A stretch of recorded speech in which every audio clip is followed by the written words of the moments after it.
তোমার ওই জীবনে কখনো যদি আমাকে প্রয়োজন হয় তাহলে একবার স্মরণ করো, আমি সব সময় তোমার পাশে আছি।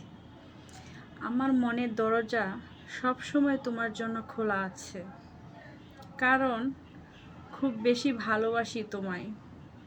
তাই তোমাকে আমি কখনো ভুলতে পারবো না। তোমার হাজার অপরাধ, হাজার অবহেলার পরও আমি তোমাকে ভালোবেসে যাব, কখনো তোমাকে ভুলতে পারবো না। তাই বলি, যদি কখনো এই অভাগীর কথা মনে হয় তাহলে একবার স্মরণ করো, আমি সব সময় ছায়ার মতো তোমার পাশে থাকবো, ইনশাল্লাহ, কথা দিলাম।